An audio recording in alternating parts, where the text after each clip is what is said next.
Okay, Lori, this is for you. I'm going more specifically, Lori West, and your quest to get information. She basically has a brother that has a spa and was looking for more information about how to do different things in their spa. And this will be more broad, not just for spas, but it can be for salons, for chiropractic centers, for wellness centers, for vets, like lots of different things. And so I hopefully this will help. Now, we already have videos on why you don't do retail, so we're not going to go into that right now. You can go into other videos for that, but I'm going to go into some specifics of what you could do specifically in your spas and or places of business to help support your group and how to build your group and build your team. Now, some really great resources too. Tanya and Dr. Alvin have a chiropractic center, and they do great. And Olivia Bennett is another source for you, Lori, or anybody here, because she has a gym. Both of these guys do this, and then Jeanette owns a wellness center. We have a lot of people who have businesses that use these.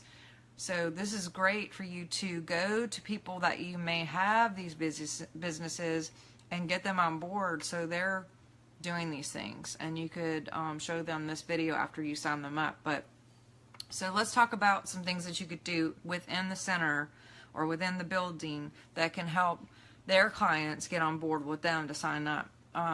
Displays. I would put out an everyday oils kit with empty bottles, not the full bottles, but empty bottles so people can actually smell them, but not walk off with them, because I've had that happen.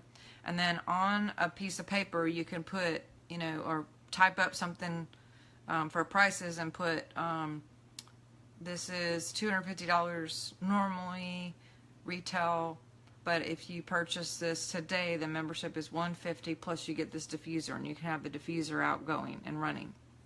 So make sure it's clear of how much it is, or just ask me about how to get wholesale prices or something like that, or ask me how to become a member or something like that, on a sign with the display. So people are going to be going over there and smelling it while they're in their waiting room, while they're doing whatever. Those are some things you could do. Also, if you could get like a glass pitcher of water, or I've seen the glass water bowls like they have at the Hampton or whatever, and they pull down the little lever and water comes out, and usually they have like fruit or different things in there so you can see inside. I would say just put water in there, and then out on the display case around there, and you could put like lemon and lime and citrus fresh and different things, so people are like intrigued and they go over there and they fill up their cup, and it's like, oh, what is this for? And you can even put little cards that explain what lemon does for your body, what lime does for your body, and how you could switch them up or do recipes, and people will go over there and try it and taste it for themselves, and they'll feel a difference. So those are some things. Make sure that you have diffusers going on, not only in the waiting rooms, but even in the room where the person may be getting a massage or a facial treatment. I would maybe put out what you have diffusing for the day on a card all typed up, and so people know, oh, this is stress away, and this is what we're diffusing, and stress away is a blend of blah blah blah blah blah blah, and ask me about how to be a member under all of these things. So would you suggest having paper straws and paper cups? No, glass. Everything glass. Glass. So I hope that helps, because you don't, yeah. I don't think I've ever seen paper cups, or I have seen styrofoam, but I haven't seen paper cups at spas anyway. Usually they just have glasses or even wine glasses, because people sometimes will have champagne or wine in places like this. Obviously not in a veterinarian or a chiropractic place, but yeah, I would do glass.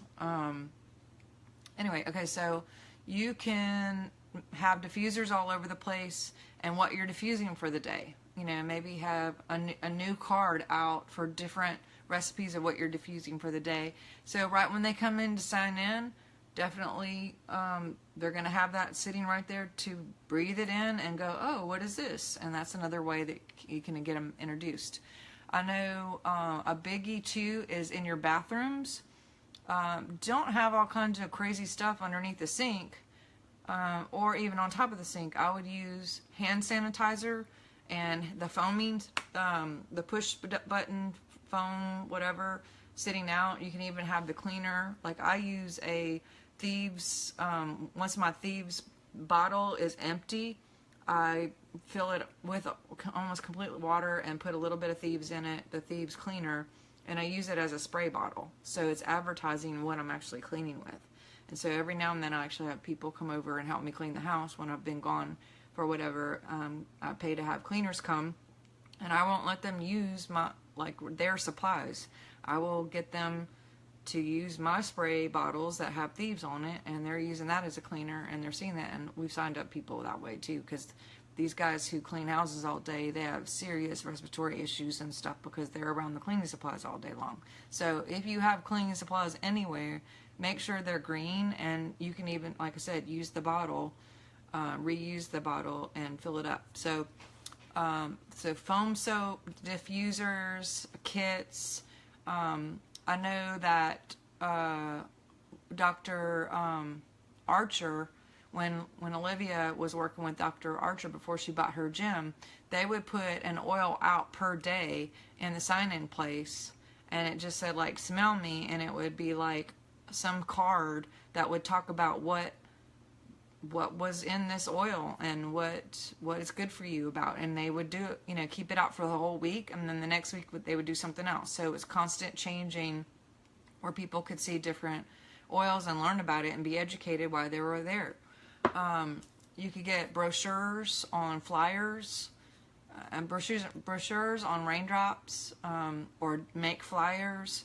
I know Dr. Alvin and them, every time I go there, they have a special going on where they're doing like a free raindrop if you order a kit, or a discount on raindrops, and then they go into what the raindrop is. So it just gets people asking, if you have things on display, then they're being introduced to it, and it may take them 2 or 3 times to keep seeing it. But in this day and age, so many people know about oils now. It's not something that people have to see over and over again. They've probably already been introduced to it several other places. That's why you want to get them in as a member, because they can walk away and go to someone else and sign up. So always focus on what membership is and how you can get members. Some other things, I know that some people have built their whole team just doing like, hey, we'll give you a free raindrop for getting a membership. And basically they buy a kit and you do a free raindrop on them. And so it works out, because they end up, when they're coming back to buy things from you, they're not buying them from you, they're buying them from their own account, which helps support you, and it just keeps on going. You can also have a small library of books for sale out, maybe reference guides or Healing Oils of the Bible, or whatever you choose to have out. Or just have like magazines. There's essential oil magazines. You can have those out. I know some people in waiting rooms, they will have, People magazine or something. Instead, you could have the essential oils magazine and maybe a couple books or a checkout library. I've seen where people do like a chalkboard or a dry erase board, and they do something educational on the board every day. And so when people come in, they're learning something new about what's going on. Weekly classes, I would strongly suggest making sure that on the board or on flyers or on cards or through your mass email or whatever, that people know you're having weekly classes. And so that would get people coming in and learning and building your team. The more you can educate, the better. Some other things that you could do, let's see, I know at Olivia's gym too, Jeannie has a Zyto, and she had a little office in there, and so right at the checkout there was like a glass plastic display thing, and it just showed, Zyto cost is so and so, schedule your appointment today. Zyto is da-da-da-da-da. This is at Olivia's, at Dr. Archer's too, and for his chiropractic center. So it gets people going, oh, well, what's a Zyto? And when can I make my appointment or whatever? And so people, again, if you just expose people to different things, then they will be interested and they'll find out what's going on with them, and you can get them signed up. Now, there's a chiropractic center in Baton Rouge that also will get like the cleaning supplies, or they may have like deep relief or the pain massage stuff or massage oil or things for sale retail, but they juke up the price like 15% retail. And so if someone just insists on buying retail, they can get it, but it's like, I think his little thieves thing that's normally like $14, he sells for like $30. And then underneath he says, ask me how I could get this for $14. And so, even if you have to get a membership of like the $45 membership, then they're going to get that way cheap that day, and they're going to be able to get ongoing things for real cheap, and everything else, supplements, whatever. You can have, I know that Dr. Alvin and them put displays out of their some of their supplements and oils and different things too, but they always say, ask me how to be a member. How can I be a member? But some main staples, especially if it's like a spa, would be anything, stress away kind of stuff, pain relief kind of stuff, deep relief, the over-the-counter pain pain cream, which you can actually say is pain cream now.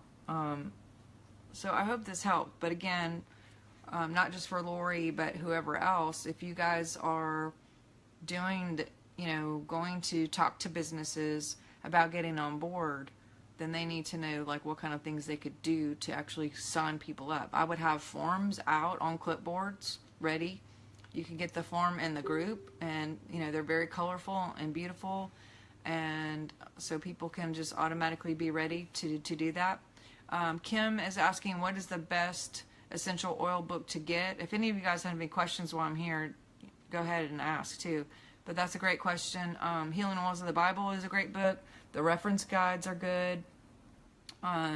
There are welcome books that you can buy, and I can find the link. I think my mom probably has the link somewhere, or Becky.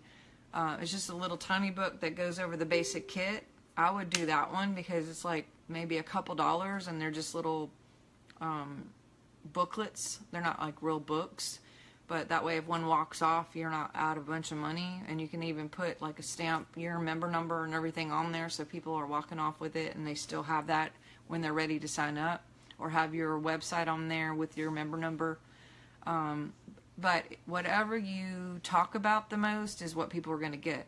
So I would suggest going ahead and having like a book like that that's going to talk about the kit, because you want people to start with the membership kit.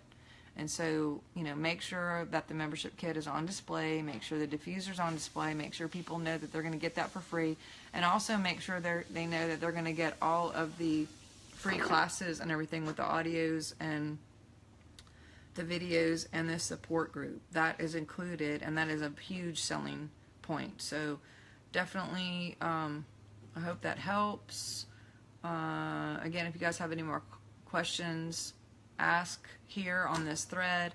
And also Olivia and Dr. Alvin are great, Tanya and Dr. Alvin are great resources too for you guys to find out what they're doing in their groups too. But we do have a lot of businesses, and if they're going to sign up a business, by the way, you sign up like a regular business. Like you go into youngliving.com, you become a member, but instead of being a member with your personal name on it, you would put the business name or the LLC, and they need an EIN number, but they could still sign people up, and they get all the discounts and everything. They can get on Essential Rewards. They can do everything that a normal membership can do, except for it's just under a business name. So some people choose to do it under a business name. Some people choose to do it under their personal name. For tax reasons, they can find out what's better for them personally. But like I said, it's the same type of account. and it works. So I hope this is helpful to you guys. If you have any more questions, let me know, and feel free to tag your team on this. All right, bye.